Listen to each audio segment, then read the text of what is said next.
Hola, hoy hablaremos de unas especies de microorganismos que son fermentadores de la glucosa oxidasa positiva.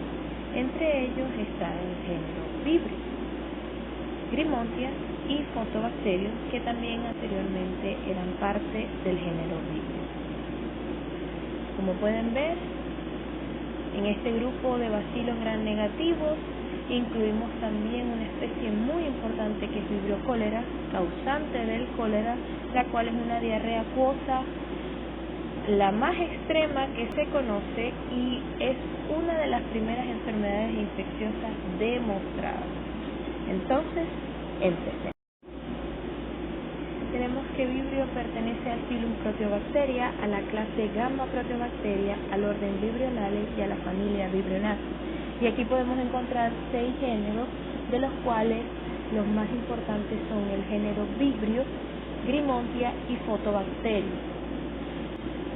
Podemos decir que entre las especies patógenas para los humanos tenemos 10 especies de Vibrio y Photobacterium y Grimontia, que tienen una especie cada una.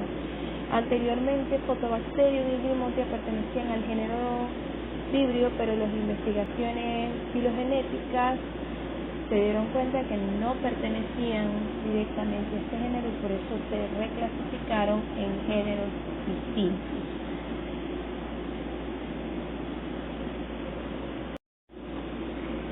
Aquí en las características generales vamos a hablar de la familia Vibrionaceae para incluir a Vibrio, Grimontia y Photobacterium, que son 3 géneros diferentes. Tenemos que ellos son bacilos gram negativos, anaerobios facultativos, pueden encontrarse rectos, curvos o en forma de coma, es algo muy característico de estas especies, la forma curviada de estos bacilos. Son catalasa y oxidasa positiva, a excepción de Vibrio meshnicovi, es algo que deben tener en cuenta. La mayoría de las especies son mótiles porque pueden tener flagelos polares, bien sean monotrichos o multitrichos, cuando crecen en medio líquido. Tanto es así que algunas especies como Vibrio parahemolíticos y Vibrio alginolíticos pueden hacer como un fenómeno de swarming en medio sólido debido a que tienen numerosos flagelos laterales. La familia Vibrionaceae requiere de sodio para su crecimiento. Estas son las concentraciones mínimas que necesitan para crecer: 0.029 a 4.1% de cloruro de sodio. Hay especies que son completamente halofílicas y hay otras especies que no necesitan tanto, es decir, que necesitan los requerimientos mínimos, como por ejemplo Vibrio cólera. Como lo dije en el inicio, son bacilos gram negativos fermentadores de la glucosa, pero generalmente no producen gas, a excepción de Vibrio furnici, que vamos a ver que esta es básicamente la única especie de Vibrio que produce gas. Y cuando veamos más adelante, a diferencia de las aeromonas, que son otras bacterias que también fermentan la glucosa, son oxidasa positivas, pero que usualmente esta fermentación es con producción de gas. La mayoría reduce nitratos a nitritos.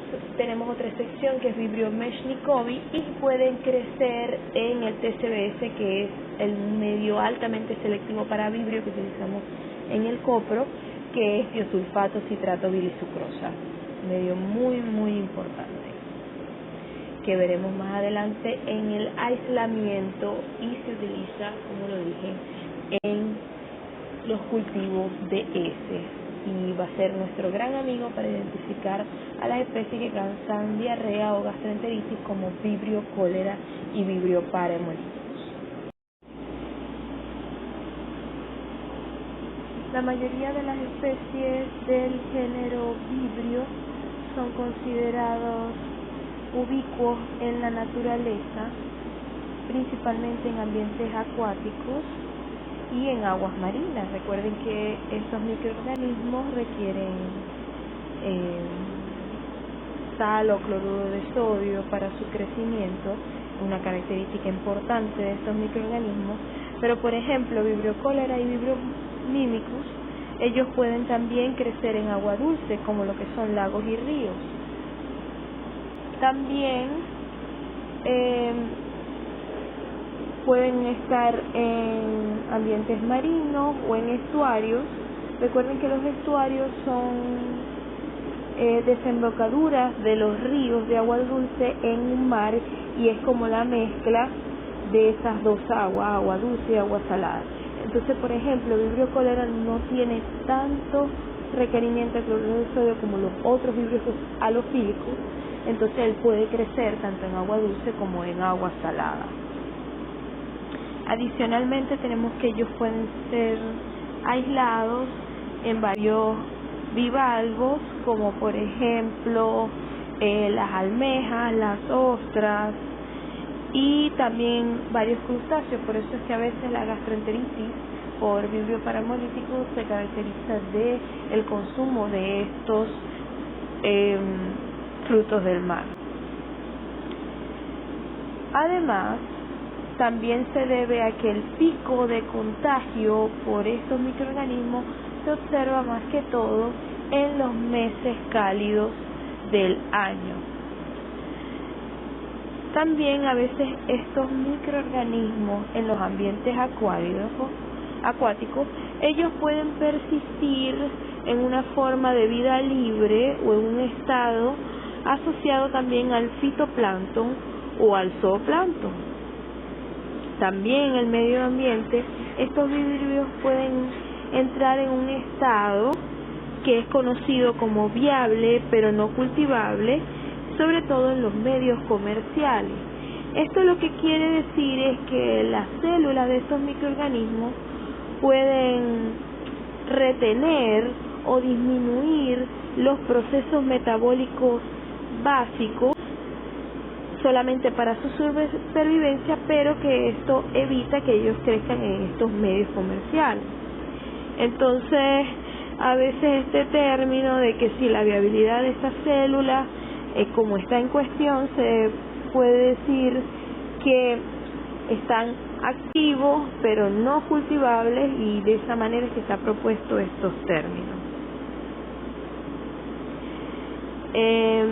También hay que recalcar que ellos no forman parte de la microbiota habitual del intestino humano.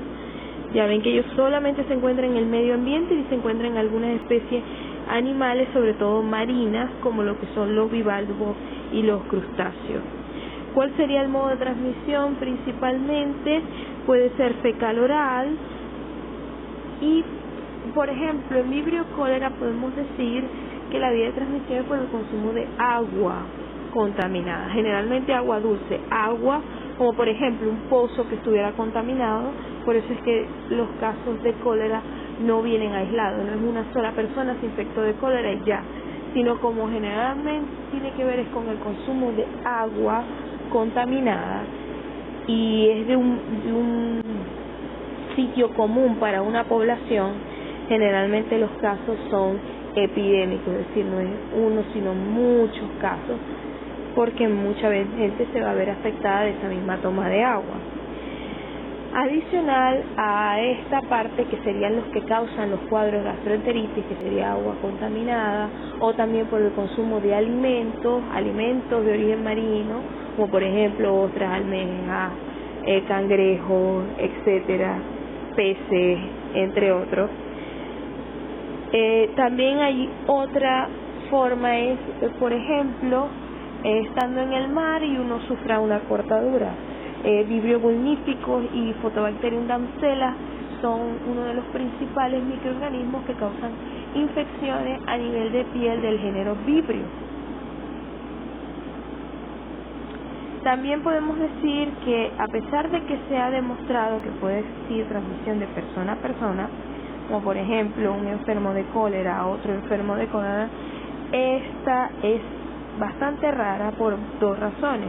Uno es por el ácido estomacal, o sea, Vibrio puede ser un poco difícil sobrevivir a ese ácido, y otra es que se necesitan altas dosis para infectarse. No es lo mismo infectarse con Shigella, que la dosis es bastante baja, o con otros microorganismos, a infectarse con Vibrio. Se necesitan altas dosis de microorganismos, o sea, alto número de unidades formadoras de colonia para la infección. Como pueden ver, la familia Vibrionacea puede causar un gran número de infecciones, tanto intestinales como extraintestinales, en el ser humano. Como pueden ver, la principal intestinal sería la diarrea acuosa, que es característica de Vibrio cólera, pero también hay otros vibrios que también pueden causar otros cuadros diarreicos, como Vibrio parahemolítico, que es causante de gastroenteritis. También, además de lo que es la parte de la diarrea, tenemos infecciones de piel y tejidos blandos como celulitis y fascitis necrosizante, y también septicemia y enfermedades tanto en el ojo como en el oído. En el caso de las infecciones de piel y tejidos blandos, como las ya mencionadas, tenemos que principalmente ocurre por heridas traumáticas o exposición a agua de estuarios o marinas. Ya hemos hablado que, por ejemplo, Photobacterium damsela es uno de los principales microorganismos que pueden infectar las heridas, en el caso que no tengan un traumatismo en el mar. Por ejemplo, una cortadura en esas aguas que estén contaminadas con este microorganismo pueden ser propicios para contraer la infección por él o por Vibrio vulníficos también. También tenemos otra muy importante, que es la septicemia, y a veces esta septicemia puede estar asociada a comer ostras o lo que se llama la comida marina cruda, o también de bacteremia complicada a una infección de heridas. Por ejemplo, Vibrio vulníficus tiene esa característica, que él puede infectar heridas primeramente y luego pasar a una infección secundaria, que sería causar una bacteremia o septicemia que tiene alto índice de mortalidad. Aquí, como pueden ver en el cuadrito, está muy explicativa. Tenemos que, por ejemplo, Vibrio cólera, los serogrupos O1 y el O139 son los causantes del cólera epidémico y el cólera pandémico. En el caso de los vibrios cólera, que son los serogrupos no O1 y no O139, tenemos que ellos pueden también causar una diarrea coleriniforme, también diarreas leves, raras veces infecciones gastrointestinales, porque estos vibrios tienen una característica que son capsulados, a diferencia de Vibrio cólera O1, que es no capsulado, y por eso generalmente las infecciones por este microorganismo son solo a nivel intestinal. Los otros vibrios sí son un poco más virulentos en el sentido de causar infecciones extraintestinales. Vibrio parahemolíticos, como lo hemos hablado, gastroenteritis principalmente, y los otros vibrios como vulnífico, Photobacterium damsela, entre otros, ellos pueden causar infecciones del oído, infecciones en heridas de piel y tejidos blandos, y también otras extraintestinales, pero generalmente estos vibrios, las infecciones son bastante infrecuentes. O sea, tiene que haber la condición de que, como estos vibrios solamente están en el agua marina, de que tú tengas una herida o te cortes en el mar o tengas algún traumatismo estando en el mar, y que en esa zona esté contaminado por estos microorganismos y puedas obtener esa infección. O sea, en la vida cotidiana, mientras tú no tengas ningún contacto con el mar, no deberías adquirir infección por ninguno de estos microorganismos. Entonces, en este caso, las personas que trabajen en mar, como por ejemplo pescadores, o que practiquen deportes extremos como el windsurfing, o que tengan veleros, entre otros, pues estarán un poco más en riesgo de tener alguna infección por estos microorganismos en el caso de que tengan algún traumatismo durante la navegación en el mar. De la importancia clínica vamos a enfocarnos primeramente en el cólera. Sabemos que el cólera es una infección intestinal aguda causada por la ingestión de alimentos o, como lo dije anteriormente, principalmente agua contaminada por la bacteria Vibrio cholerae. El periodo de incubación es corto, se dice que puede ser de 1 a 5 días o en algunos casos hasta menor a 12 horas después de la ingestión de la bacteria. Generalmente la infección por Vibrio cholerae O1, las cepas que producen las toxinas, pueden causar una diarrea severa que es hasta mortal.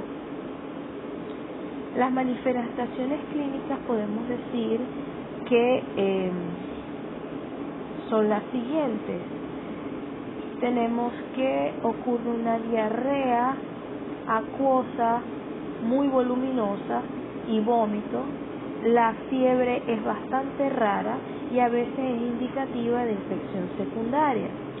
Mientras más fluidos se pierden, las heces empiezan a perder color y olor. Por eso es que se dice que las heces son como agua de arroz.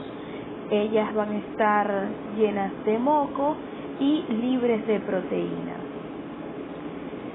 Esta pérdida de electrolitos con rapidez puede llevar a una deshidratación grave y a una muerte segura si no se trata el paciente lo más rápido posible. Entonces puede también ocurrir dolores musculares o calambres musculares, acidosis metabólica como se debe por la pérdida del bicarbonato, hipocalemia y shock hipovolémico por también la pérdida del potasio, también arritmia cardíaca y falla renal. Generalmente la mortalidad, como decía, es muy alta en pacientes que no se trata, aproximadamente un 70%, y es menor al 1% en pacientes que son tratados principalmente. Pero ¿cuál será el tratamiento de Vibrio cholerae? El tratamiento eficaz es la restitución de líquido, es decir, reemplazar estos fluidos perdidos y estos electrolitos.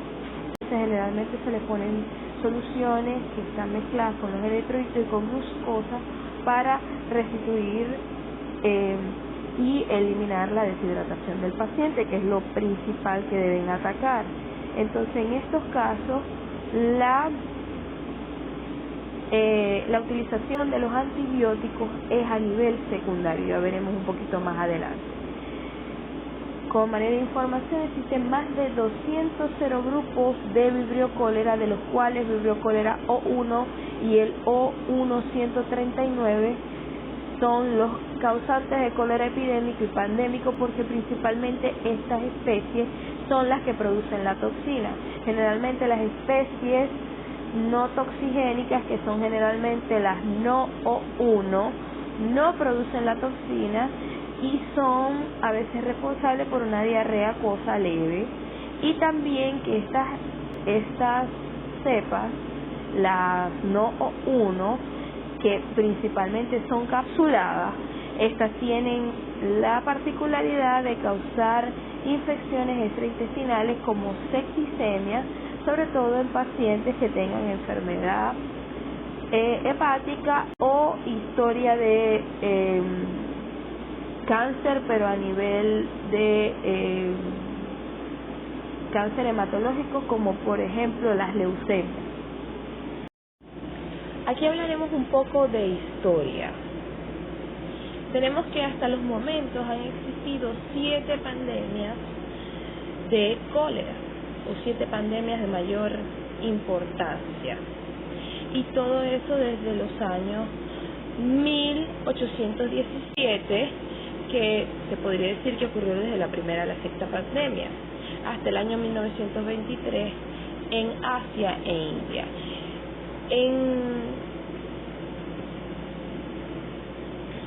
Desde esos tiempos, el biotipo de Vibrio cholerae O1 que causaba estos casos era el biotipo clásico.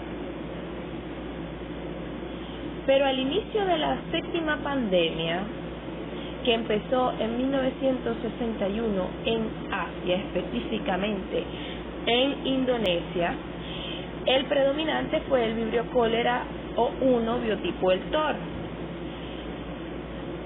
Esta séptima pandemia, como ya les dije, empezó en Indonesia y de ahí se fue regando por todo el continente, luego para África en 1971 hasta llegar a América en 1991. Y de ahí pues a otros países de América del Sur y América Central, como también en los Estados Unidos y Canadá. Es importante recalcar que en el año 91 el cólera también tocó el estado venezolano. Y a nivel de anécdota, en el Hospital Universitario de Maracaibo, en el Centro de Referencia Bacteriológico, que era la unidad de bacteriología central aquí en Occidente, se procesaban muchas cepas de Vibrio cólera O1, se hacía también la tipificación por biotipo y por serotipo, es decir, identificarlo si era Inaba o Gawa, y los biotipos. Eso era bastante importante a nivel epidemiológico. Luego tenemos que en 1992, en Asia, entre India y Bangladesh, apareció una nueva cepa de Vibrio cólera que fue expandiéndose rápidamente a través de toda Asia, pero que permaneció restringida en esa área. Esto fue la cepa de Vibrio cólera O139, a la que denominaron Bengal o Bengala. Esta cepa produce también la toxina del cólera y tiene otras características muy similares al Vibrio cólera O1, que es el principal. Esta fue la primera cepa que no pertenece a la categoría O1 de causar enfermedad epidémica y de causar enfermedad en adultos sanos que habían sido ya infectados o que habían tenido alguna enfermedad producida por las cepas O1, es decir, que no mantenían la inmunidad protectora que ya el O1 les daba. Se dice que aproximadamente ocurren de 3 a 5 millones de casos de cólera a nivel mundial todos los años, con un porcentaje de muerte de 120,000. La epidemia más reciente ocurrió en el 2004 en Bangladesh, seguida por una inundación, y en el 2008 y 2009 en Zimbabue, y aquí más cerca del continente en el año 2010 en Haití, después de el devastador terremoto que ocurrió en esa zona. Aquí les traigo cuáles son los síntomas de un cólera moderado o severo. Tenemos que es una diarrea acuosa y abundante, hay vómitos y calambres en las piernas, y hay que ver cuáles son los signos y síntomas de deshidratación. Por ejemplo, cuando hay un grado de deshidratación, podemos encontrar estos síntomas: nerviosismo e irritabilidad, ojos hundidos, sequedad en la boca y de la lengua, aumento de la sed, la piel se vuelve lentamente en su lugar al plegarla, que eso es el signo de pliegue, disminución de la orina, y en el caso de niños hay disminución de lágrimas y hundimiento de la fontanela. Tenemos que estar muy pendientes de estos signos de deshidratación cuando son de tipo grave, es decir, estos pacientes son los que tenemos que vigilar porque tienen un alto índice de mortalidad. Letargo, pérdida del conocimiento, sequedad extrema de la boca y la lengua, la piel vuelve lentamente a su lugar al plegarla, eso se llama el signo del pliegue, ausencia del pulso, un pulso muy débil, presión sanguínea baja y poca orina o ausencia de orina. Como ven, el tratamiento del cólera es la restitución de líquidos, y dependiendo de qué vía la vamos a dar es en qué tan grave es el paciente.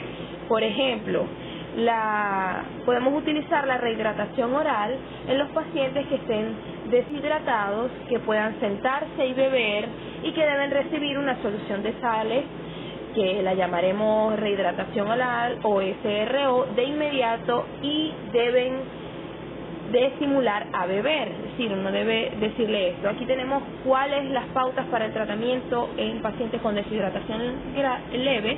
Es decir, en estos pacientes son pacientes que están conscientes y que fácilmente pueden ingerir estas soluciones. Entonces, cantidad aproximada de estos sales de rehidratación oral, y dependiendo, aquí tienen la edad del paciente, cuánto debemos darle. Por ejemplo, si la edad que tienen, el peso que tengan y la cantidad de ml que es recomendable.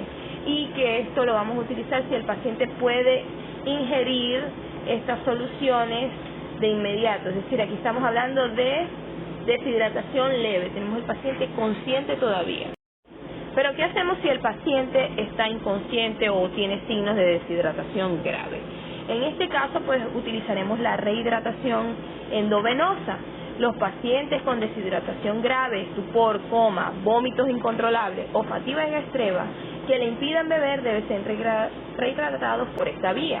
Entonces tenemos aquí las diferentes soluciones intravenosas. Como pueden ver, la solución ideal es la Ringer lactato, y hay también soluciones aceptables como la solución salina normal. Por ejemplo, no se recomiendan solamente soluciones de glucosa o de dextrosa, porque recuerden que hay una pérdida exagerada de electrolitos a través de las heces. Entonces necesitamos una solución que esté equilibrada, como por ejemplo lo es Ringer lactato. Y aquí también tenemos, dependiendo del peso, miren, para los infantes y los mayores de 1 año, qué es cómo debe administrarse y por cuánto tiempo por vía endovenosa. Ahora, como hemos dicho, para que les quede muy claro, el tratamiento del cólera y de muchas infecciones causadas por estos microorganismos, por vibrio, por aeromonas, que veremos próximamente. En el caso de las diarreas, aquí el antibiótico entra en un papel secundario. Entonces, siempre va a ser la rehidratación del paciente lo que nosotros debemos velar primero. ¿Cuándo vamos a utilizar los antibióticos? Cuando se pueda por vía oral y para reducir el volumen y la duración de la diarrea. Es decir, en diarreas que ya pasan mucho tiempo, podemos utilizar el antibiótico para eliminar el microorganismo y de ahí parar la duración de la diarrea. Entonces, por ejemplo, podemos ver que para los adultos, es decir, los adultos, pero no mujeres embarazadas, utilizamos doxiciclina como primera opción y segunda opción acitromicina, tetraciclina o eritromicina. En las mujeres embarazadas podemos utilizar primeramente acitromicina en una dosis única y luego como segunda opción eritromicina. También tenemos para los niños, es decir, los pacientes pediátricos mayores a 1 año que puedan tragar píldoras o tabletas. Ahí podemos utilizar acitromicina, eritromicina, doxiciclina y en última instancia tetraciclina. Y en niños menores de 12 meses que no puedan tragar píldoras o tabletas, utilizamos en suspensiones oral acitromicina, eritromicina y doxiciclina y tetraciclina como segunda opción. También hay otros vibrios que pueden causar infecciones en el humano. Uno de ellos es el vibrio parahemolítico. Este vibrio es una de las principales causas de infección bacteriana intestinal que se adquiere a través de comidas contaminadas en Asia y que generalmente está asociado al consumo de pescado crudo o el consumo de almejas u ostras. Entonces tenemos que, por ejemplo, las diarreas de origen alimentario en Japón pueden estar entre un 50 y un 70% asociadas a vibrio parahemolítico. Tenemos que generalmente es una diarrea acuosa, explosiva, tiene vómitos, espasmos abdominales, cefalea y que en las heces no se observa macroscópicamente sangre o pus, excepto en los casos muy graves. La muerte por este microorganismo es muy rara y tiene que ser en casos de extrema deshidratación. Recuerden que el tratamiento de elección generalmente en estos casos es la restitución de líquidos y que muy raro es el uso de antibióticos solamente en los casos muy graves. El periodo de incubación puede ser de 5 a 72 horas con una media de 24 horas y, como les dije, se asocia principalmente a las comidas contaminadas. Por otro lado, tenemos vibrios vulníficos, que es una de las principales causas de septicemia y de infecciones de herida y es responsable del 90% de muertes asociadas por vibrio en los Estados Unidos al año. Generalmente la septicemia primaria por vibrio vulnífico tiene una tasa de fatalidad aproximadamente del 50% y que ocurre principalmente en hombres de 50 años en adelante. También hombres que tengan o personas que tengan alguna enfermedad como una enfermedad hepática, inmunosupresión o enfermedades crónicas tienen una posibilidad de tener enfermedad grave por este vibrio y también tienen chances de morir por él. Entonces, como vemos, son potencialmente mortales. Generalmente estas infecciones de heridas se caracterizan por la presencia de eritema, dolor, formación de bullas, necrosis tisular y septicemia. O sea, ya como vimos, la septicemia por estos microorganismos es bastante grave. Y en el caso de las heridas, generalmente ocurren por traumatismo o por la exposición de una herida a agua marina que esté contaminada. Aquí en este caso sí se recomienda el tratamiento muy rápido con antibióticos y principalmente se recomienda minoxiclina y ciprofloxacina. Las infecciones de heridas por este microorganismo que luego pueden derivar a una septicemia son generalmente muy progresivas y muy rápidas, es decir, ellas pueden empezar con una celulitis y luego extenderse hasta necrosis, miositis, fascitis necrotizante, pueden parecer gangrena gaseosa y de ahí es que se deriva la septicemia. Generalmente, además del tratamiento antibiótico, en este tipo de infecciones se recomienda el debridamiento quirúrgico, es decir, retirar la piel muerta para que haya curación completa. En el caso de Photobacterium damsela tenemos que también es importante en las infecciones de herida, tenemos que es un patógeno bastante agresivo que puede causar una enfermedad que puede afectar la vida. Los índices de mortalidad por Photobacterium damsela no se conocen mucho, pero en la literatura lo describen como algo fatal, entonces se le asume que la mortalidad es bastante alta. Como pueden ver, las infecciones son a nivel de piel y tejidos blandos, puede ser fascitis, necrotizante o celulitis y que también pueden derivar a bacteremia. Y que la mayoría de estas infecciones de heridas desarrollan, que son primero indoloras, o sea, son no dolorosas, y pueden progresar rápidamente a una infección grave en cuestión de horas. En este caso, es muy importante que esos cambios rápidos del ataque de estos microorganismos a la piel, uno debería sospechar es de vibrio, pero generalmente se sospecha es de otros microorganismos, entonces el tratamiento a veces no es oportuno y aquí en este caso, además de colocar los antibióticos, deberíamos también incluir el debridamiento quirúrgico y en algunos casos también se recomienda amputación, si es requerido. Pero típicamente las infecciones por Photobacterium damsela, o sea, en heridas, ocurren principalmente en los pescadores y todo eso tiene que ver con la pesca. Recuerden que ellos usan anzuelos, arpones y de esa manera ellos pueden cortarse y contaminarse con el agua salada y de ahí tener la infección. También tenemos otros vibrios de importancia clínica como Vibrio fluvialis o Vibrio furnici. Como podemos ver, la mayoría de estos microorganismos, también Grimontia olissae, ellos están asociados a gastroenteritis, a cuadros de gastroenteritis. En el caso de Vibrio fluvialis, ellos pueden causar diarrea, una diarrea muy similar al cólera, y que esto se ha reportado a veces muy raro los incidentes extraintestinales por este microorganismo. Y en el caso de Vibrio fluvialis se ha asociado generalmente a diálisis peritoneal y a bacteremia, pero son muy raras estas infecciones. En el caso de Vibrio furnisi tenemos que casi no se ha aislado en el humano y se ha asociado a diarrea, y que generalmente es muy raro los casos de bacteremia por este microorganismo. En el caso de Grimontia, este microorganismo es halofílico y que antes pertenecía al género Vibrio, que era Vibrio olizae, pero ahora se demostró que era de otro género y que puede causar una diarrea moderada severa con shock hipovolémico. A veces este tipo de infección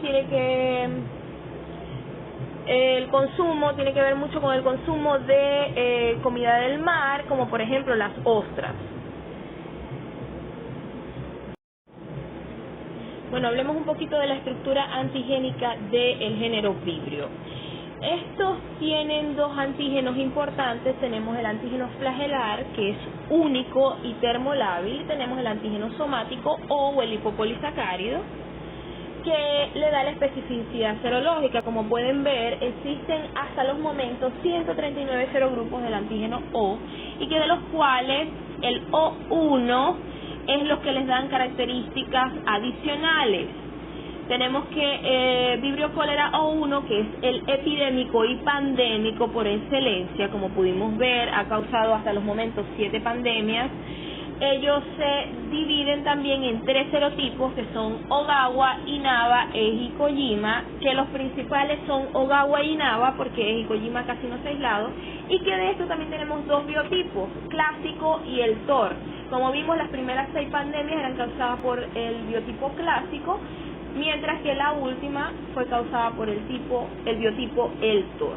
Adicional, el Vibrio cólera 239, que fue el descubierto en el año 92 en Bangladesh y la India, en Bengala, que también se llama Vibrio cólera 239 Bengal o Bengala, se asemeja mucho al biotipo el TOR, pero este tiene una diferencia, que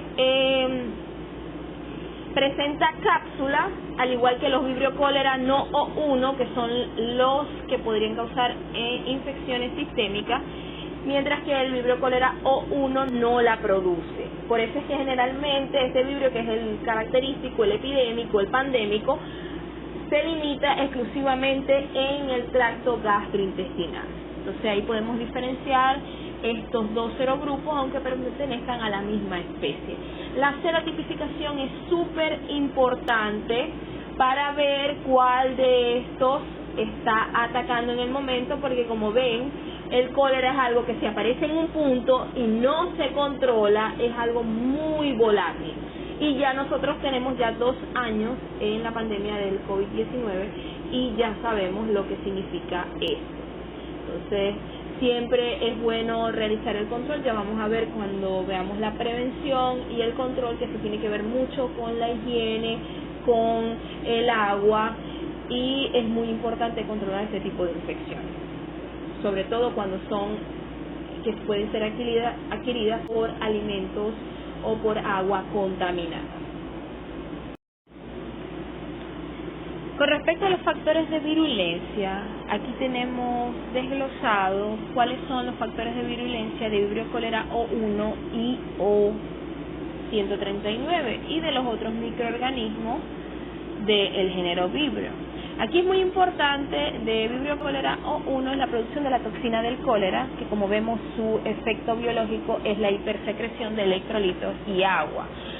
Pero es muy importante tener en cuenta que esta toxina, o sea, los genes para la codificación de las 2 subunidades de la toxina del cólera vienen a través de este bacteriófago, que es llamado CTX-P.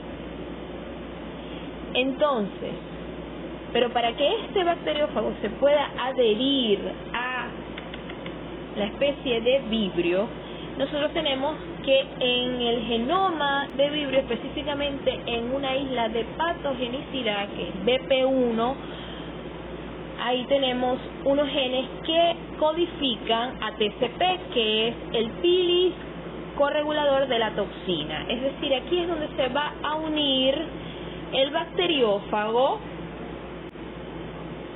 a el vibrio, y también tenemos que este permite adherirse a las células de la mucosa intestinal. Entonces, luego de que este bacteriófago se una a este pilus corregulador de la toxina, él va a inyectar los genes que van a codificar la toxina de cólera, o sea, el cromosoma, pero además también contiene otros factores de virulencia, como por ejemplo tiene unos genes ACE, que son los que codifican para la enterotoxina accesoria del cólera, que además sirve para incrementar la secreción de líquidos intestinales. También tiene los genes COT, que son para la toxina de Sonula occludens. Como pueden ver, también ayuda a incrementar la permeabilidad intestinal.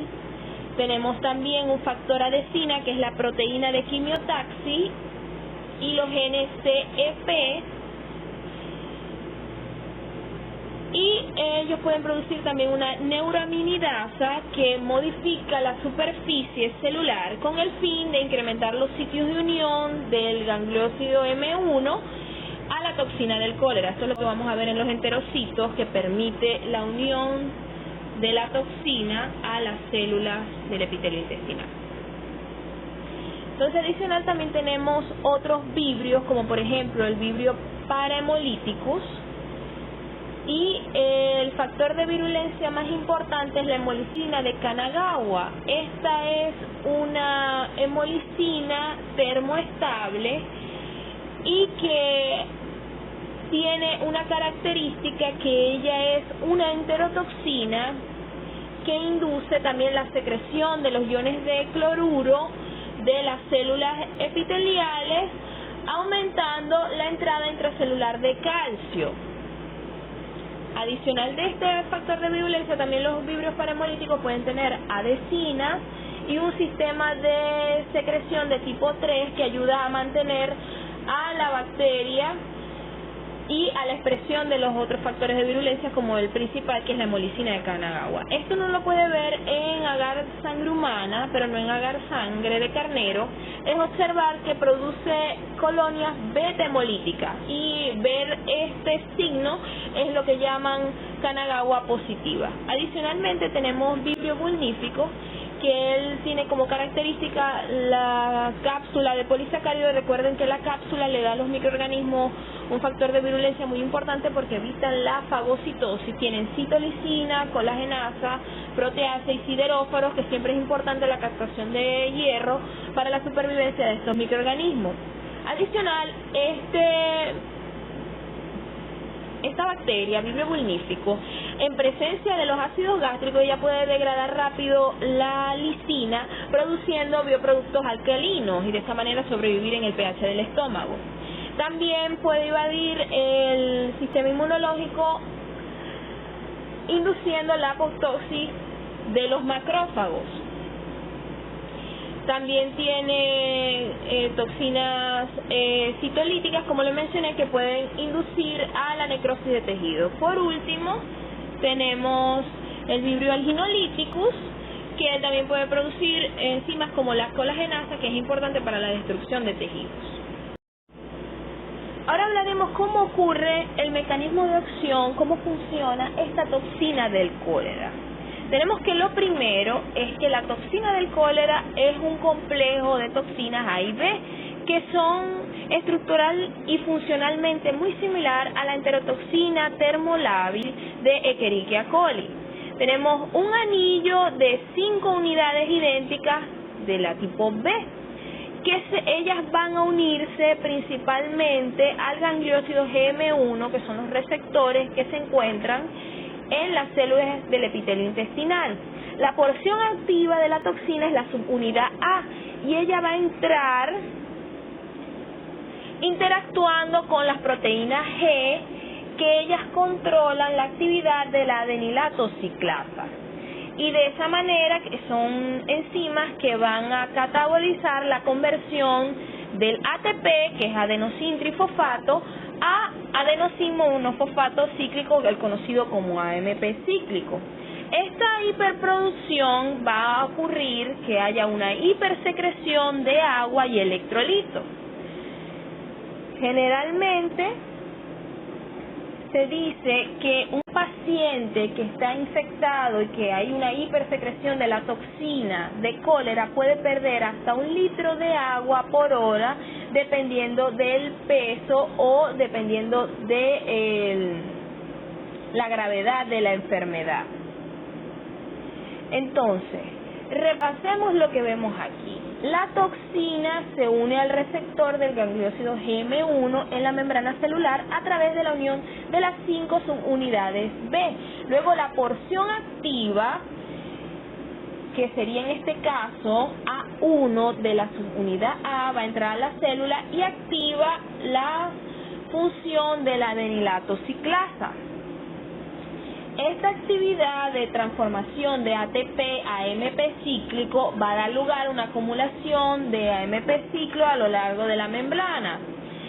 Y esto va a producir una secreción activa de muchos electrolitos, como lo que es el sodio, cloro, potasio, bicarbonato y agua desde la célula, es decir, desde el enterocito hasta la luz intestinal.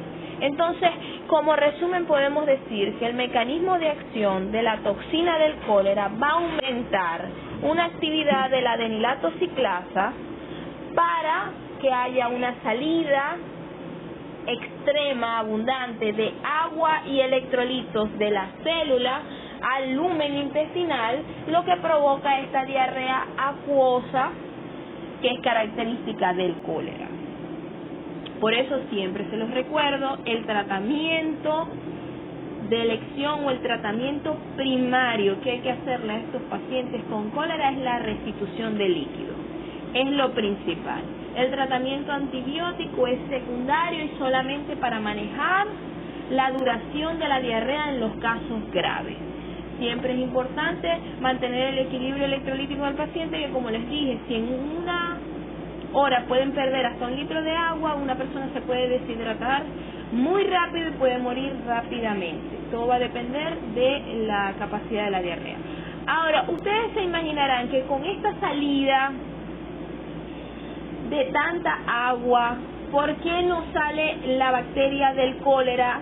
Porque sabemos que no es la bacteria en sí lo que está afectando al microorganismo, sino es la producción exagerada de la toxina. Bueno, eso tiene una razón. El vibrio cólera tiene la capacidad de unirse a la capa mucosa de las células y esto se debe a los genes que se producen del pilus corregulador de la toxina.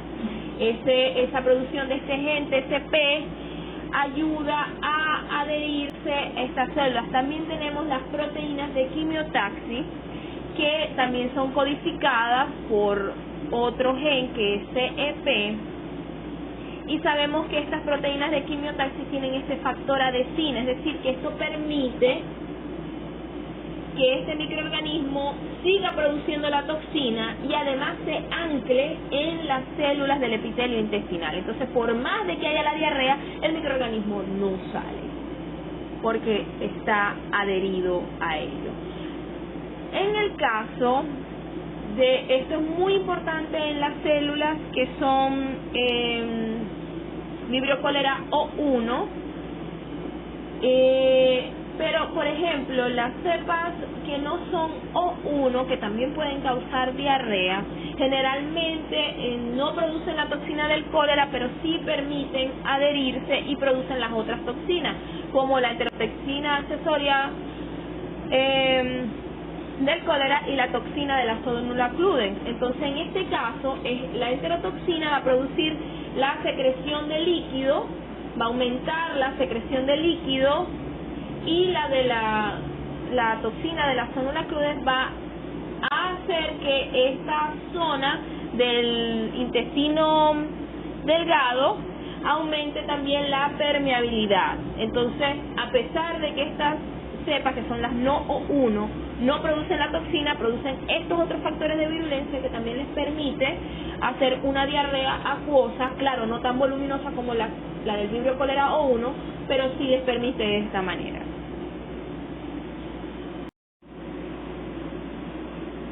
Entonces, pues vamos a repasar otra vez la acción de la toxina del cólera en este otro imagen que tenemos aquí en el lado izquierdo.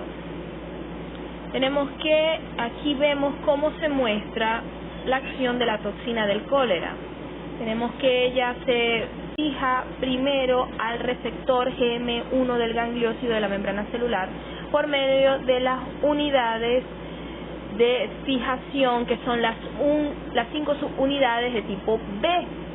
La porción activa de la unidad A, que recuerden que tiene dos porciones, A1 y A2, la porción activa es la A1, ella va a catalizar la ribosilación de adenosín difosfato de la proteína reguladora G, que es la estimulante, fijándola en el estado activo. Debido a que esta proteína G va a actuar para retornar a la adenilciclasa a su forma inactiva, a su forma activa, el efecto neto va a ser la activación persistente de la adenilciclasa. El aumento de la actividad de la adenilciclasa, que es la acumulación de adenosín monofosfato cíclico o el AMP cíclico, se va a acumular a lo largo de la membrana celular, lo que va a aumentar la secreción activa de sodio, cloruro, potasio y bicarbonato, y además de agua hacia el exterior de la célula, hacia el lumen intestinal. Recuerden que este resultado va a ser la pérdida de líquidos, principalmente va a ser la deshidratación, la pérdida de potasio, que lo conocemos como hipopotasemia, y puede haber también acidosis metabólica por la pérdida de bicarbonato. En este caso, recuerden que la toxina del cólera no altera la mucosa intestinal, debido a que este microorganismo no invade ni daña el enterocito. Solamente lo que produce es esta hiperproducción de AMP cíclico, que hace que salgan todos los electrolitos de la célula hacia el lumen intestinal, y de ahí ocurre la diarrea exagerada. Y la producción de la toxina es lo que es responsable de la enfermedad del cólera. Y por eso es que observamos esta diarrea acuosa abundante. Entonces, y el cuadro de la deshidratación severa se debe a la pérdida de líquido, que pueden ser muchos litros al día, y que este líquido diarreico tiene un contenido de sodio más o menos igual al plasma, pero tiene una concentración de 2 a 5 veces mayor de potasio y bicarbonato. Entonces ahí es donde vemos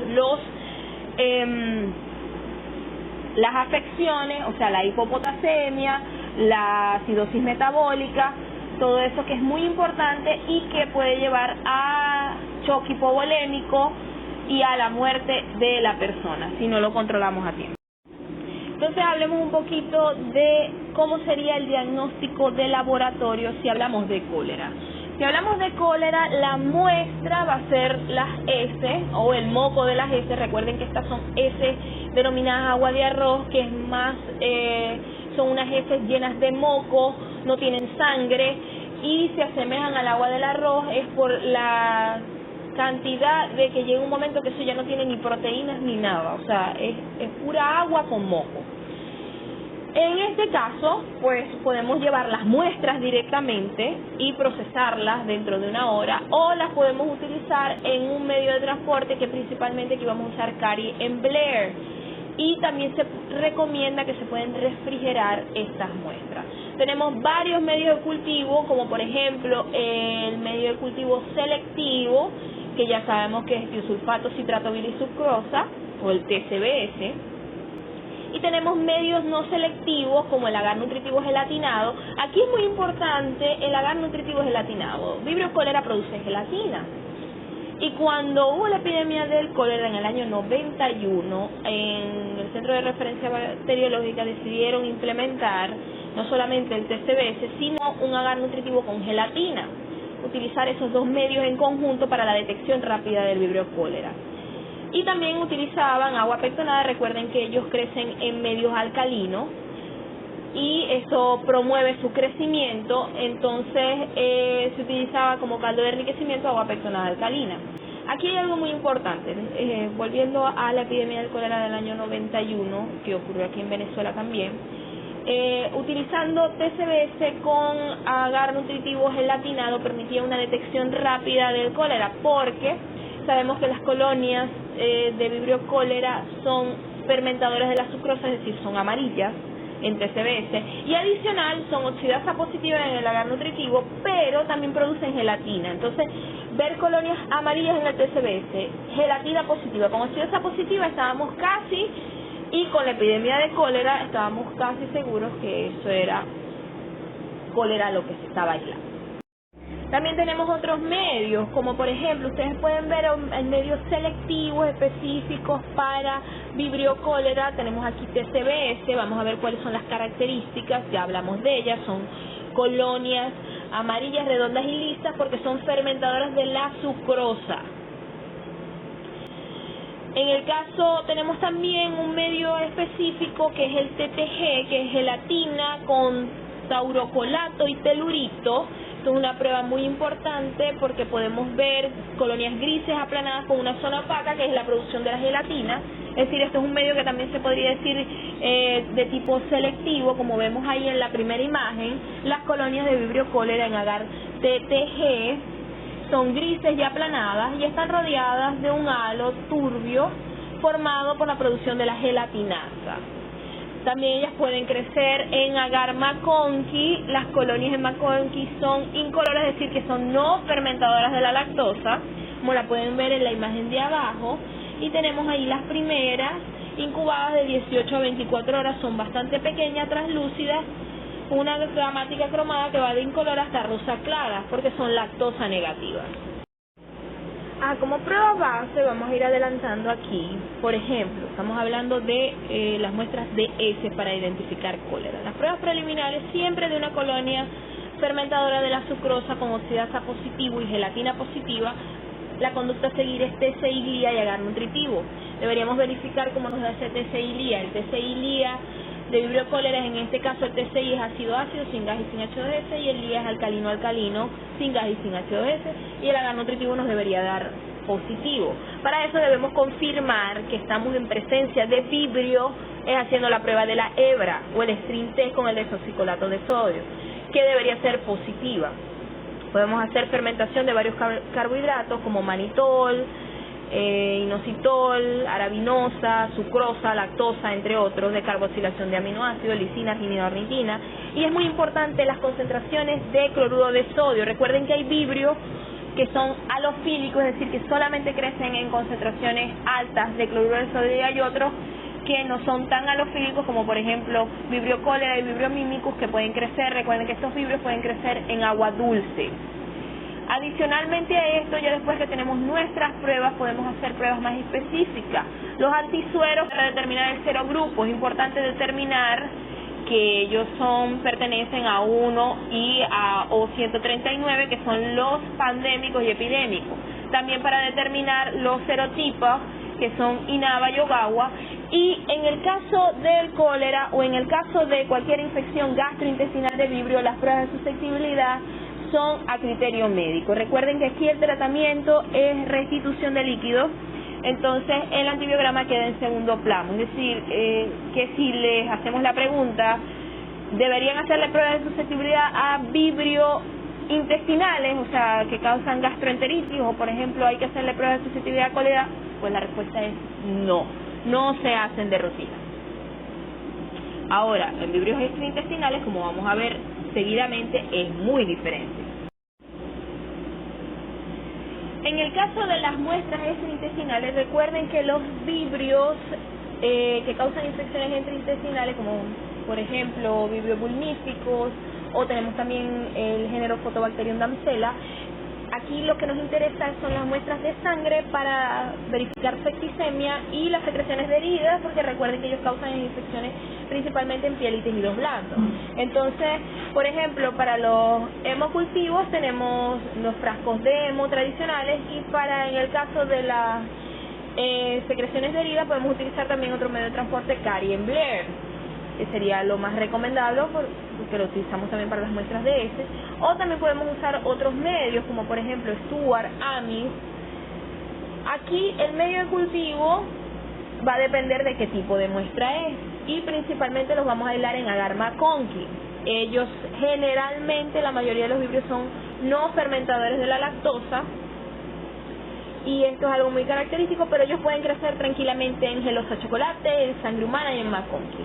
Otra característica es importante que deban conocer es que la mayoría de los vibrios en agar sangre o en gelosa chocolate se observan múltiples morfologías de las colonias, y que esto lo observamos más que todo en medios sin carbohidratos, como les dije, agar sangre y gelosa chocolate, o también en cerebro corazón, entre otros. Entonces ellos pueden tener muchas morfologías, pueden ser lisas, rugosas, convexas, aplanadas, que se expande, compactas, o sea, hay muchas combinaciones, y eso lo pueden ver con un tipo, o sea, en un mismo aislamiento todo este tipo de colonias.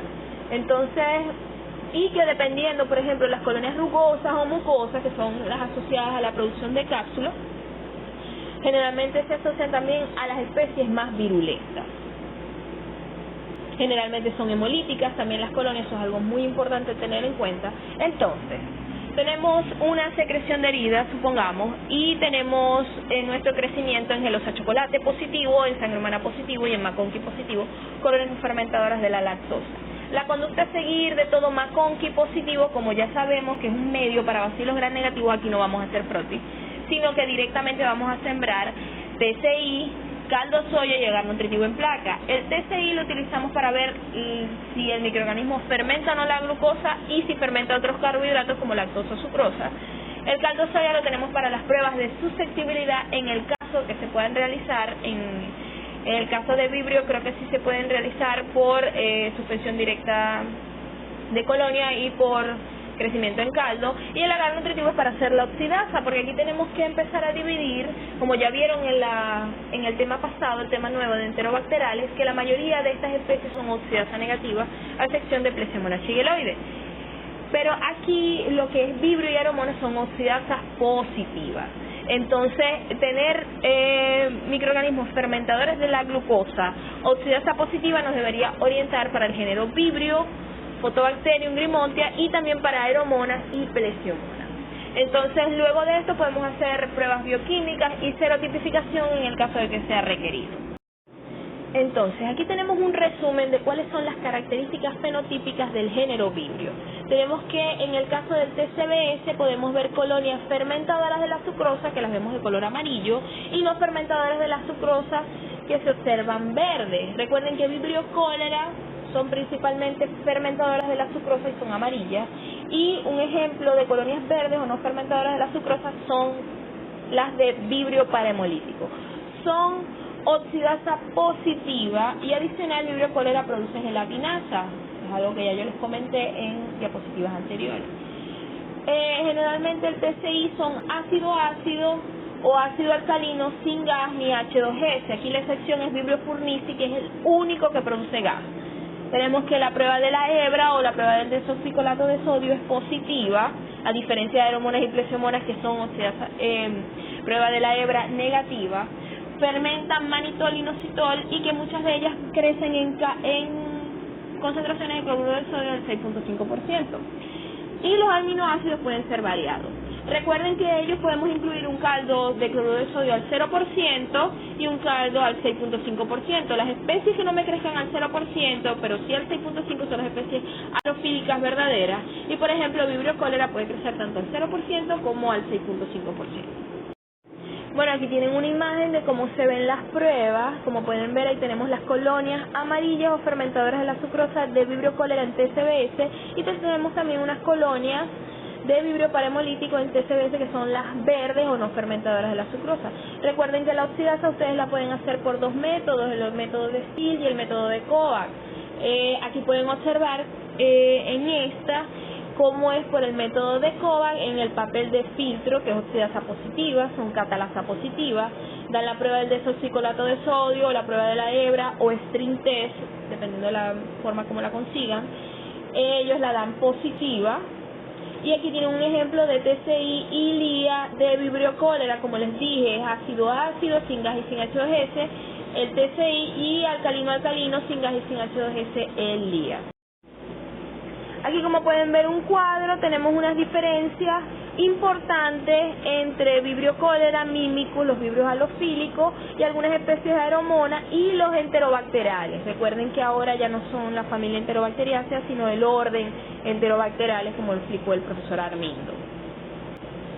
Entonces, como pueden ver, el TCI generalmente es ácido-ácido para Vibrio cholera y puede ser variable para los vibrios halofílicos, Aeromonas, Plesiomonas y las especies de vibrio, incluyendo Photobacterium y Grimontia, son oxidasa positiva. Eso es una diferencia importante entre el orden Enterobacteriales, que son oxidasa negativa, a excepción de Plesiomonas shigaloides, que recuerden que pertenece al orden Enterobacteriales, pero aquí lo sacamos un poquito.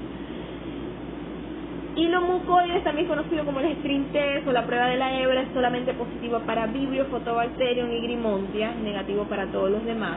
Como pueden ver, la mayoría de las especies de Vibrio no da gas, a excepción, ya les dije, Vibrio furnice, y a veces Photobacterium dancela puede dar reacciones extrañas, mientras que Aeromonas es un género que se caracteriza por producir mucho gas. Y como pueden ver aquí, las especies halofílicas de Vibrio, lo que yo les decía, no crecen al 0% porque requieren cloruro de sodio, y eso es algo que uno debe tener en cuenta también cuando se sospecha de un Vibrio. Uno debe agregarle las condiciones de sal para que ellos crezcan, porque los cultivos nos podrían dar negativos. Entonces hay que compensar eso en los medios también. Aquí tenemos otras pruebas importantes, como les he dicho, de Vibrio, Aeromonas y Plesiomonas. Aquí hay, por ejemplo, si causan o no infección extraintestinal en el humano. Eso es con todas. Todas pueden causar eso, infecciones extraintestinales. Ya vimos que del género Vibrio y de Photobacterium es característico Vibrio vulnificus y Photobacterium dancela, y las Aeromonas, cuando vemos más adelante, Aeromona hidrófila, es característica por causar infecciones extraintestinales en humanos, principalmente infecciones de heridas. El requerimiento de sodio es importante para los Vibrios. El crecimiento en TCBS es prácticamente exclusivo de Vibrio y de ahora los nuevos géneros Grimontia y Photobacterium, aunque Grimontia puede dar variable. Sensibilidad al agente vibriostático O129 es característico de Vibrio, Grimontia y Photobacterium, además de Plesiomonas. Eso es una diferencia con Aeromonas, que sí no es sensible a este agente. Tenemos aquí más características. Como pueden ver, habíamos hablado que entre las pruebas importantes hablábamos de la fermentación de carbohidratos. Una de esas es la glucosa, arabinosa, celobiosa, lactosa, inositol, salicin, sucrosa. La tolerancia en sal, o sea, el crecimiento, que pueden crecer en varias concentraciones de sal, eso es muy importante para diferenciar. Como pueden ver, miren, Vibrio cholera y Vibrio mimicus crecen a concentraciones de 0% de cloruro de sodio, y los demás vibrios no. El crecimiento es cero. Eso quiere decir que los otros vibrios son vibrios halofílicos, que siempre van a necesitar sal para su crecimiento. La mayoría de las especies de Vibrio son mótiles, como pueden ver, lo expliqué al inicio, pero hay ciertas excepciones como Grimontia olizae. Producción de gelatina es muy importante. Ven que Vibrio cholera la produce a 22 grados centígrados. Y también podemos incluir otras pruebas como el BP, indol y la descarboxilación de aminoácidos. Como pueden ver, las especificaciones para las pruebas de susceptibilidad son para las especies de Vibrio, incluyendo Vibrio cholera. Tenemos que el medio de cultivo podemos utilizar para la microdilución caldo Müller-Hinton, campeón ajustado, y en el caso para difusión en disco, agar Müller-Hinton. El inóculo lo podemos hacer de dos maneras, o por crecimiento en caldo, como yo les dije, para las pruebas de los aislamientos extraintestinales. Todo crecimiento de McConkey lleva TCI, caldo soya agar nutritivo, y este caldo soya triticasa es para hacer el antibiograma. O también la podemos hacer de una suspensión directa de colonia, equivalente al 0,5 del estándar de McFarland. La incubación es a 35 grados centígrados en aerobiosis, principalmente por 16 a 18 horas.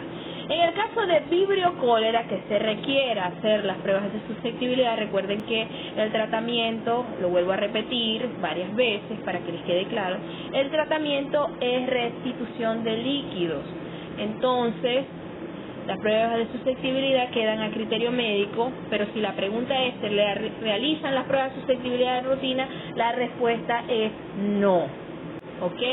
En los aislamientos extraintestinales sí se deben hacer las pruebas de susceptibilidad de rutina, porque ya vimos que Vibrio vulnificus o Photobacterium damsela requieren tratamiento antimicrobiano rápido para el cese de la infección. Entonces, en el caso de que pidan antibiograma para vibrio cólera, debemos probar ampicilina, citromicina, cloranfenicol, la sulfonamida, tetraciclina o doxiciclina y trimetoprim sulfametoxazol. En el caso de las otras especies de vibrio que no sean vibrio cólera, cefotaxima, ceftazidima, la fluorquinolonas y también tetraciclina y doxiciclina. Aquí tenemos los puntos de corte, también las zonas para interpretación de los diámetros, en el caso de la difusión en disco, y también tenemos los criterios de la concentración inhibitoria mínima para la determinación en el caso de microdilución. Entonces aquí tenemos las penicilinas y beta-lactámicos con inhibidores de beta-lactamasa que podemos utilizar para las especies de vibrio, incluyendo vibrio cólera. Tenemos también las cefalosporinas, los fenicoles, que es el cloranfenicol, entre otros.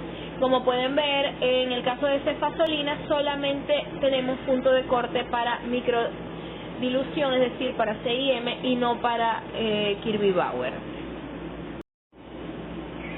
También tenemos otros como las cefalosporinas, en el caso de ceftazidima y cefuroxima, carbapenema, macrólidos, como les dije, acitromicina, aminoglicósidos como amicacina y gentamicina, las tetraciclinas, principalmente doxi y tetraciclinas, fluorquinolonas como ciprofloxacina y trimetoprim sulfametoxazol son bastante importantes para estos microorganismos. Recuerden que todo esto lo pueden encontrar en el M45, que son los lineamientos del CDCI para los microorganismos que se aíslan de forma infrecuente o bacterias que son fastidiosas. Recuerden que eso ya lo vimos para otros géneros, como en el tema 8, en el caso de Pasteurella y los microorganismos del grupo ASEC.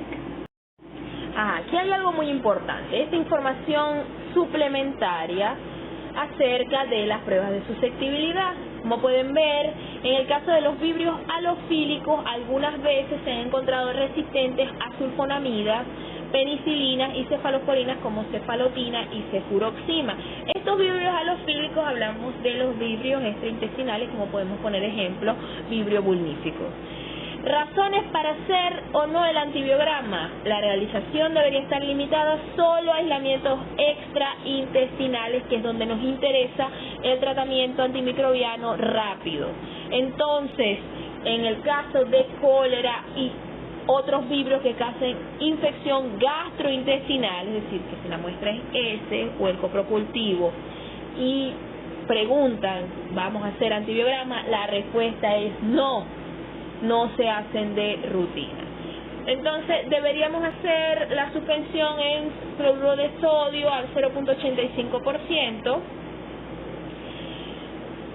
y esto hará que los aislamientos de vibrio crezcan satisfactoriamente tanto en el agar miologito como en el caldo miologito catión ajustado, sin agregar suplemento de calcio de cloruro de sodio a estos medios de cultivo. Muy importante esto que tengan en cuenta. Entonces, el tratamiento va a depender de equilibrar el líquido diarreico y las pérdidas iónicas con un adecuado reemplazo de líquidos y electrolitos. Esto es para eliminar o cubrir el desenlace del cólera. ¿Cómo lo vamos a lograr? Administración oral, intravenosa o ambas. Recuerden que esto va a depender del nivel de deshidratación del paciente. Si tenemos un paciente consciente, que no tenga vómitos, que pueda tolerar las soluciones orales, pues lo damos de esa vía. Si tenemos un paciente inconsciente con vómitos incontrolables, pues hay que recurrir a la vía endovenosa, y que tenemos estas soluciones, van a estar con glucosa y con concentraciones casi fisiológicas de sodio y cloro, pero que tienen que tener concentraciones mucho mayores de potasio y bicarbonato. Recordemos lo que les dije en diapositivas anteriores, que las concentraciones en las heces de sodio es casi igual a la que está en plasma, pero es 2 o 5 veces mayor a las concentraciones de potasio y de bicarbonato que se encuentran en el plasma. Entonces es muy importante que tengamos concentraciones mayores de estos dos electrolitos. Como les he dicho, la terapia antimicrobiana va a representar un papel secundario, es decir, primero la restitución de líquidos, y yo puedo dar antibióticos siempre y cuando sea requerido para disminuir el tiempo de la duración de la diarrea. Entonces, ¿cuál es el antibiótico de elección? Principalmente es doxiciclina.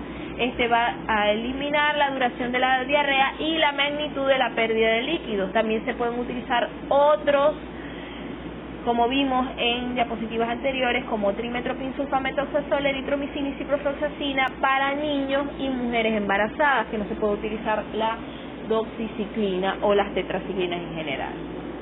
Entonces, ¿cómo podemos hablar de el tratamiento o de la prevención? Tenemos que el cólera epidémico, sabemos que es una enfermedad relacionada con la higiene deficiente y no persiste donde el tratamiento y desecho de residuos humanos son adecuados. Y por eso es que generalmente en poblaciones donde las condiciones de higiene son inadecuadas, como por ejemplo sitios como la India,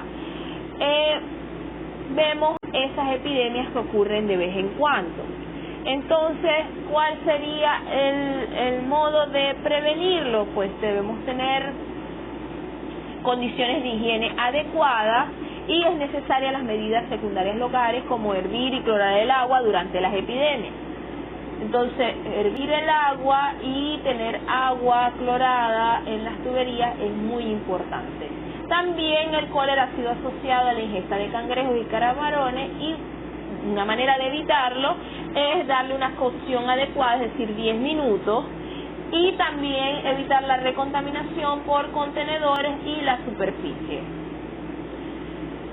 Con respecto a la vacunación, tenemos que hay vacunas preparadas a partir de células completas, lipopolisacáridos y subunidades B de la toxina, pero que estas han resultado decepcionantes y ofrecen una protección poco duradera.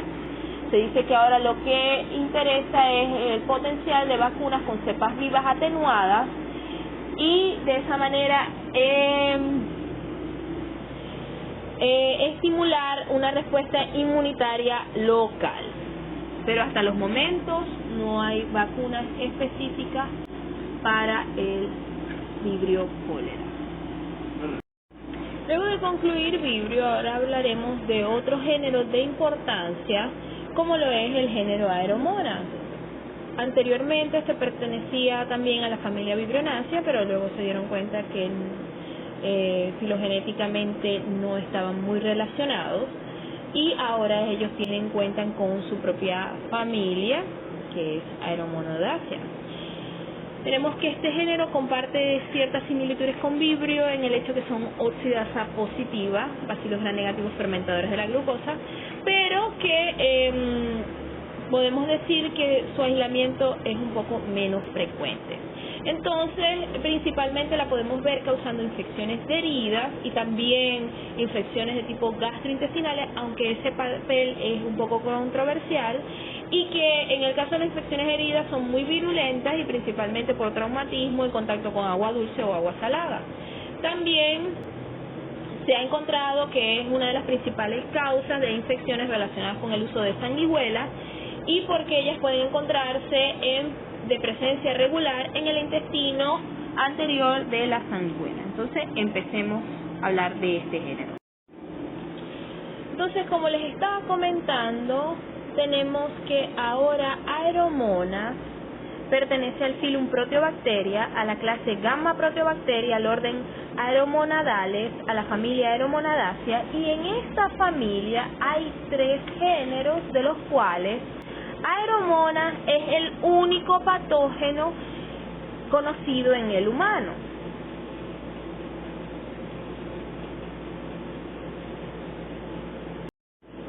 Aquí vemos las diferentes especies del género Aeromonas. Como podemos ver, ellos están asociados principalmente a complejos: el complejo Aeromonidrófila, el complejo Aeromonas veroni y el complejo Aeromonas caviae, y cada uno tiene diferentes especies de importancia. También tenemos otras especies, como pueden ver en el lado izquierdo, como Aeromonas sobria, Aeromonas rivoli, fluvialis, piscicola, entre otros. Entre las características generales de este género tenemos que ellos son bacilos, aunque a veces también pueden verse como cocobacilos gram negativos. Son anaerobios facultativos, que generalmente son móviles por un único flagelo polar, aunque también pueden formar flagelos petricios en medio sólido en cultivos jóvenes, y también flagelos laterales en algunas especies. Claro, hay ciertas excepciones, como por ejemplo las subespecies cicrófilas de Aeromonas salmonicida no son móviles. Son oxidasa positiva y catalasa positiva, y que generalmente son resistentes al agente vibriostático O129. Son especies mesófilas, es decir, que pueden crecer a una temperatura de 10 a 42 grados centígrados, pero también hay especies cicrófilas que crecen a menores grados. También crecen en un rango variado de pH de 4.5 a 9.1. Estos microorganismos son quimioorganotróficos, es decir, que tienen metabolismo tanto oxidativo como fermentativo de la glucosa, y que generalmente puede ocurrir la presentación de ácido con gas la mayoría de las veces, especialmente glucosa, y que los nitratos también son reducidos a nitritos. Tienen varias enzimas como amilasa, DNasa, esterasa, peptidasa, proteasa, hemolicinas también son producidas. Y por ejemplo, las especies cicrófilas pueden crecer aproximadamente de 22 a 25 grados y que se han aislado tanto en peces como en ambientes. Generalmente estas especies cicrófilas son las que infectan a peces, ¿ok? No crecen en concentraciones de sal mayores al 4%, y como les dije, son hemolíticas en agar sangre. Es una característica muy importante que vamos a ver en los cultivos extraintestinales. Como pueden ver, tenemos muchas fuentes de las que podemos adquirir las aeromonas: el medio ambiente, mascotas, alimentos que estén contaminados, por actividades recreacionales, entre otros. Entonces podemos decir que las aeromonas son habitantes principalmente de ecosistemas acuáticos, como por ejemplo aguas, lagos, ríos y todo, reservorios y todo eso a nivel mundial, y también que pueden encontrarse en el mar, pero en el mar cerca de los estuarios. Recuerden que puede ser en zonas donde haya bajas concentraciones de sal o donde colinden agua dulce y agua salada. También puede encontrarse en productos frescos de alimentos. Como les he dicho, las aeromonas que causan infecciones en el humano pueden haber contaminado lo que es carne, bien sea carne de cerdo, pollo o carne de ganado vacuno. También productos como leche cruda, helado, entre otras. Y en el caso de Aeromonas veroni, la biovariedad sobria es un microorganismo que podemos encontrar en las sanguijuelas, y porque ellas son de tipo simbionte en este animal. Entonces tratamientos que se hacen con sanguijuelas tienen a veces facilidad de contraer infección por estos microorganismos. Generalmente las infecciones por estos microorganismos están relacionadas a algún tipo de actividad acuática y que generalmente si son actividades acuáticas, como pueden ver, pueden ser de tipos recreacionales o pueden ser también pescadores, entre otros, generalmente si es por un traumatismo. O también el caso de las infecciones a nivel del tracto gastrointestinal, que como les dije es un papel controversial, las encontraríamos por la ingestión de estos alimentos contaminados. Y que estos están relacionados principalmente a los meses cálidos del año, que es cuando se hacen todos estos deportes acuáticos. Recuerden que estos microorganismos son mesofílicos y en esos meses es donde va a ocurrir tener la temperatura óptima de crecimiento de estos microorganismos. Entonces, estas actividades recreacionales a nivel acuático pueden ayudar a la colonización o la infección de estos microorganismos. A veces pueden estar en estado de portador nosotros los humanos, ya que estos microorganismos no forman parte de la microbiota habitual del intestino humano, pero sí pueden estar gente en estado de portador. Y recuerden que a veces estos microorganismos también pueden ser virulentos o atacar principalmente oportunistas a personas que estén inmunosuprimidas. En el caso de Aeromonas podemos ver que ella puede presentar tres tipos de infecciones diferentes: la gastroenteritis, infecciones de heridas, infecciones sistémicas como septicemia. Entonces, hablemos un poco de la gastroenteritis. En el caso de la gastroenteritis tenemos que ella puede ir desde una diarrea acuosa, que es la forma más común, hasta una enfermedad disentérica y luego pasar a una enfermedad crónica. Generalmente las heces de las diarreas acuáticas son muy líquidas o que pueden observar, no se observan eritrocitos ni leucocitos presentes, y que a veces los síntomas que pueden tener los pacientes son dolor abdominal, fiebre, vómitos y náuseas. Generalmente estas infecciones son de tipo autolimitada, es decir, que lo que se necesita de tratamiento, al igual que en vibrio, es restitución de líquidos, no dar antibióticos, pero en el caso de los niños, debido a la deshidratación, pueden requerir hospitalización. La especie que está más asociada con los casos de gastroenteritis es Aeromonas de tipo Caviae, y que a veces en el caso de los niños puede imitar la enfermedad del colon irritable. También hay otras especies como Aeromonas veroni, biovarsobria, que puede dar una enfermedad que es muy parecida al tipo al cólera.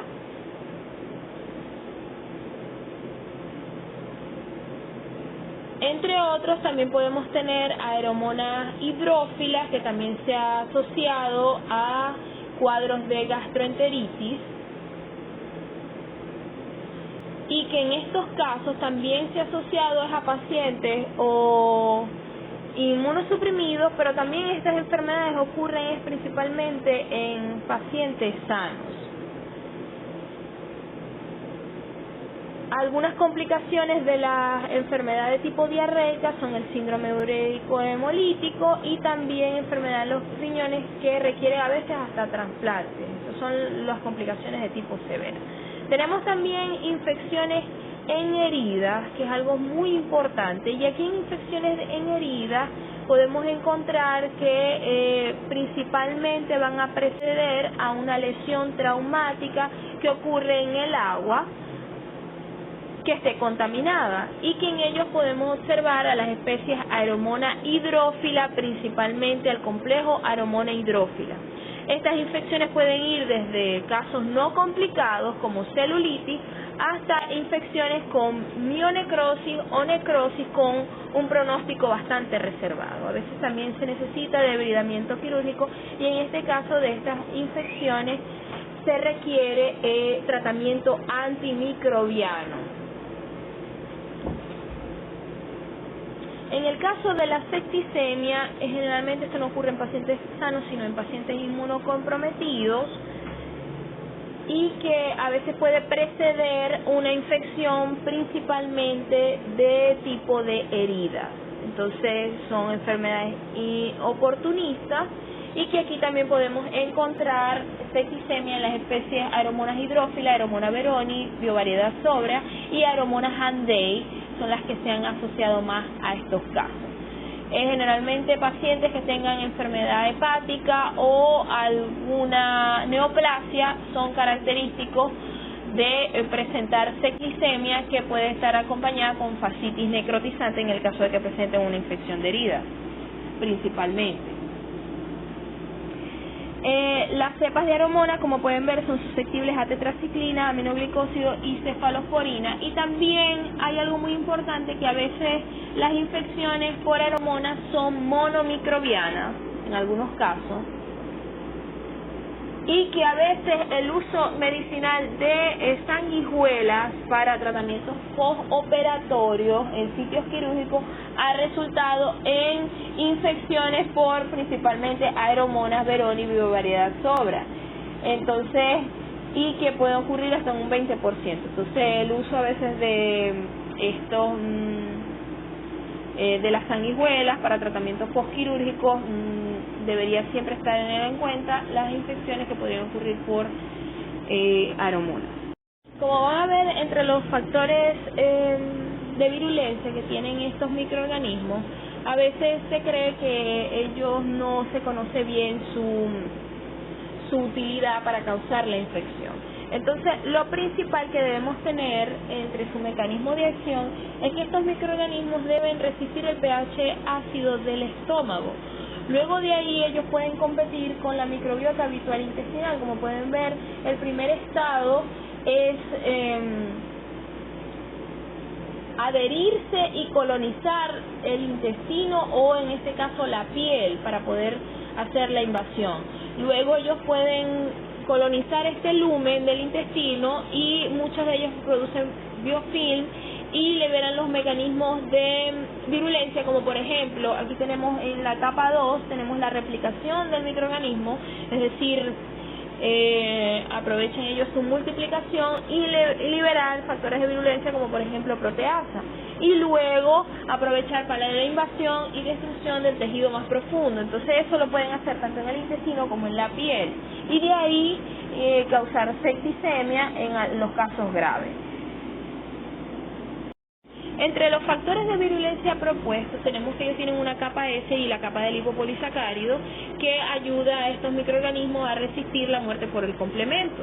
También tenemos pili, ellos tienen varios tipos, tienen unos de tipo corto y rígido, que son tipo 1 y tipo PAP, y unos largos y ondulados, que son tipo 4, BPP y TAP. Recordemos que este microorganismo, una de las primeras cosas que debe hacer, además de resistir el pH estomacal o en el caso de una herida, es adherirse. Entonces los pilis le ayudan mucho de esa manera. Los flagelos, recuerden que los puede ayudar a hacer la infección invasiva, la motilidad de este microorganismo de moverse de un sitio a otro.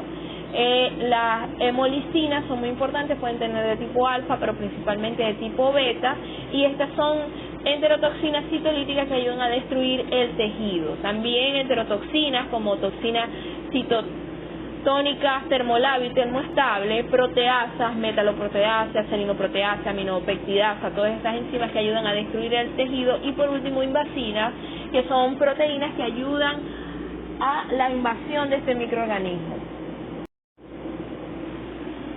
Hablando del diagnóstico de laboratorio, pues el tipo de muestra va a depender de qué infección es. Si tenemos infecciones de tipo gastrointestinal, tenemos la muestra de S. Si es la infección a nivel de piel y tejidos blandos, una secreción de la herida. Y si sospechamos de septicemia, pues la sangre. Los medios de transporte, aquí dice que cualquiera puede ser aceptable. Tenemos Calibreres, Stuart y AMI. Recuerden que las S es preferible que llevemos en Cari y en Blair, y estas S deben ser transportadas rápidamente, ya que las aeromonas son muy lábiles. Tenemos también que para la sangre podemos utilizar los frascos normales de hemocultivo, el caldo soya triticasa y el caldo tioglicolato, y estos microorganismos, como son anaerobios facultativos, pueden crecer bien en cualquiera de los dos medios. Entonces, ¿qué medios de cultivo podemos utilizar? Tenemos medios de cultivo selectivos, en el caso del coprocultivo, o como en el caso del DNASA test o el DATA, y también el agar sangre con ampicilina. Estos microorganismos son resistentes a la ampicilina y a las cefaloporinas de primera generación, entonces podemos utilizar un agar ampicilina y de esa manera hacer screening de este microorganismo. En el caso de las muestras de heridas, tenemos que es de vital importancia las cepas productoras de hemólisis. La mayoría de las aromonas, al igual que el vibrio, son hemolíticas, y mientras más hemolíticas sean, más virulentas son. Recuerden que las hemolicinas son unas enzimas que nos ayudan a degradar los eritrocitos, y esto también nos ayuda a destruir tejido. Entonces es muy importante que tengan estas enzimas, y eso lo podemos ver a través del agar sangre. Entonces, ¿qué medios puedo yo utilizar? Por ejemplo, si yo tengo un coprocultivo, nosotros podemos utilizar el DATA, que nos debería dar positiva para la DNASA, y si se ve un halo de color rosado se utilizan azul de toluidina. Tenemos el agar McConkey porque son bacilos gram negativos, y generalmente la mayoría de las especies de aromonas son, a diferencia de vibrio, lactosa positiva. Y tenemos también agar nutritivo gelatinado, pero ellos, a diferencia de vibrio, no dan gelatina. Las conductas a seguir de un coprocultivo es TCI, LIA y agar nutritivo, y en el caso de heridas y sangre nosotros vamos a ver crecimiento en GC, crecimiento en sangre humana, principalmente colonias lisas, aplanadas, grandes, beta hemolíticas, y en McConkey vemos colonias colonias fermentadoras de la lactosa, aunque hay unas especies que pueden ser no fermentadoras. Después de ahí lo que realizamos es TCI, caldoso y agar nutritivo. Recuerden, el TCI es para ver la fermentación de la glucosa y de otros carbohidratos como lactosa y sucrosa. El caldoso y atriticasa, en este caso, no va a ser para el antibiograma porque Aromona dice que debe ser suspensión directa de colonia, así que lo podemos hacer del agar nutritivo. Y el agar nutritivo es principalmente para la prueba del oxidasa. Recuerden que esta es una prueba que de todo McConkey nosotros deberíamos hacer agar nutritivo para discriminar si estamos en presencia del orden enterobacteriales, que son los principales, oxidasa negativa, a excepción de Plasmodium shigellóides, que es oxidasa positiva, o si estamos en presencia de vibrio, Vibmontia, fotobacterium y las aromonas, que son las oxidasas positivas. Aquí en este caso podemos hacer pruebas bioquímicas, que ya las veremos más adelante, y las pruebas de susceptibilidad, si lo requieren, que también las vamos a dejar para los aislamientos extraintestinales. Entonces, ¿cuáles son las características fenotípicas del género Aromona? Así como hicimos en vibrio, vamos a explicar algunas de las características importantes. En el caso del DATA, que es un medio de DNASA, observamos que son colonias con halo rosado, son oxidasa positiva, pero no producen gelatina. En el caso del TCI podemos ver varias opciones. Tenemos ácido-ácido o ácido alcalino, con o sin producción de gas, pero que no producen H2S. La prueba de la hebra es negativa, a diferencia de vibrio, que es positiva. Ellos generalmente fermentan manitol, más no inositol, son inositol negativos, la mayoría de las especies de Aromona. No crecen en altas concentraciones de cloruro de sodio, es decir, que el caldo al 6.5% da negativo, y los aminoácidos igualmente dan variado. Recuerden que en agar sangre podemos ver la producción de hemólisis, que es algo característico del género Aeromona. Como pueden ver, aquí tenemos diferentes pruebas. Tenemos arriba la prueba de la hebra, que da negativa. Tenemos varias placas, tenemos Aromona hidrófila en agar sangre y la producción de la beta hemólisis. Recuerden que son beta hemolíticas. Tenemos también colonias no fermentadoras de la lactosa, aunque Aromona hidrófila puede dar variable, puede dar colonias no fermentadoras y colonias fermentadoras de la lactosa, y que son DNASA positiva en el agar DATA. Como pueden ver, ahí tenemos dos colonias, la de la izquierda, que tiene el halo rosado, es positiva, y la de la derecha es negativa. Y aquí tenemos las diferentes combinaciones de TCI dependiendo de varias especies de aromonas. Como pueden ver, Aromona hidrófila tiene un TCI ácido-ácido con gas y sin H2S, y el LIA alcalino-alcalino con gas y sin H2S. En el caso de Aromona caviae, el TCI es ácido-ácido con gas y sin H2S, y el LIA es alcalino-ácido sin gas y sin H2S. Me refiero, el TCI de Aromona caviae es ácido-ácido sin gas y sin H2S. Ella no produce gas. Creo que es una de las pocas especies de Aromona que no producen gas, y esto es casi que característico de esta especie, y esta combinación de TCI es prácticamente única en el coprocultivo. Tenemos también Aromona Handel, que tenemos que un TCI con un taco ácido, bisel alcalino, con producción de gas y sin H2S, y el LIA es alcalino-alcalino con gas y sin H2S. Aquí tenemos algunas especies de aeromonas, como pueden ver, con las diferentes pruebas que también podemos realizar, la presencia de la formación de gas. Otra característica importante es que estos microorganismos producen indol, y eso es una característica muy importante de ellos, sobre todo si nos hemos saltado a los pasos y hemos montado un TCI. Son generalmente indol y citrato positivo, y es una combinación que a veces no coincide con nada. Pueden también descarboxilar algunos aminoácidos como arginina, lisina, ornitina. Algunas producen hidrólisis de la espulina. La mayoría, mejor dicho ninguna, tiene tolerancia al crecimiento al 6% de cloruro de sodio, y pueden fermentar diferentes carbohidratos. Hablando un poco del agar sangre con ampicilina, funciona para la mayoría de especies de aeromonas, excepto para Aeromonas trota, que como pueden ver, ella es susceptible a ampicilina. Por eso es que uno debe probar diferentes medios de cultivo con o sin antibióticos para el aislamiento de estos microorganismos, con la finalidad de no saltarnos ninguno en su aislamiento. Y también tenemos características para diferenciar las especies de aeromonas de los vibrios y de Plesiomonas shigaloides. Como pueden ver, ella crece muy bien en caldo al 0% de cloruro de sodio, son resistentes al agente vibrio estadístico O129, no crecen en el TCBS. La gran mayoría de las especies son lisina y arginina positiva, pero no fermentan inositol. Es una característica muy importante de aeromonas que no fermentan inositol, a diferencia de Plesiomonas shigaloides que sí lo fermentan. En la anterior diapositiva también vimos un cuadro donde podemos diferenciar en pruebas claves las especies de los complejos de Aeromona hydrophila, Aeromona caviae y Aeromona veroni. Y aquí tenemos estas especies desglosadas y con otras características de importancia, como pueden ver la utilización de citrato, el indol, lipasa, BP, la fermentación de diferentes carbohidratos y la resistencia a ampicilina, que aquí volvemos a ver que Aeromonas trota es susceptible a ampicilina, y por eso si utilizáramos solamente el agar sangre ampicilina nunca la vamos a aislar. Entonces, pruebas clave, tenemos la producción de hidrólisis de la espulina, que es algo característico entre hidrófila y caviae, BP, que la dan la mayoría la Aeromona hidrófila, producción de gas, que es característico del complejo hidrófila y veroni, más no de caviae, y la fermentación de arabinosa, que es característica del complejo hidrófila y del complejo caviae.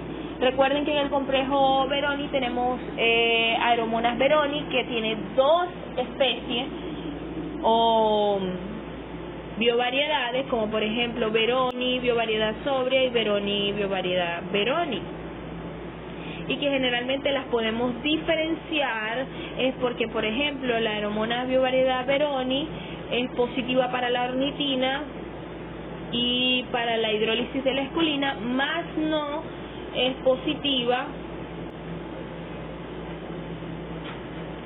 para la arginina. Las pruebas de susceptibilidad de las especies de aeromonas las podemos utilizar para CIM, microdilución con caldo Müller-Hinton, catión ajustado, o en difusión en disco con agar Müller-Hinton. Tenemos que aquí, a diferencia de vibrio, el inóculo solamente puede ser por suspensión directa de colonia, equivalente al 0,5 del estándar de McFarland, y vamos a incubarlo a 35 grados centígrados en aerobiosis por 16 a 18 horas. Estas especies de aeromonas incluyen principalmente los miembros de los complejos Aeromona caviae, Aeromona hidrófila y Aeromona veroni. Y lo principal es probar cefaloporinas de tercera generación, de cuarta generación, fluorquinolona y trimetropin sulfametoxazol. Tenemos también que estos microorganismos son productores de AMC propio, y de esa manera lo hace resistente a penicilina y a cefaloporinas de primera generación.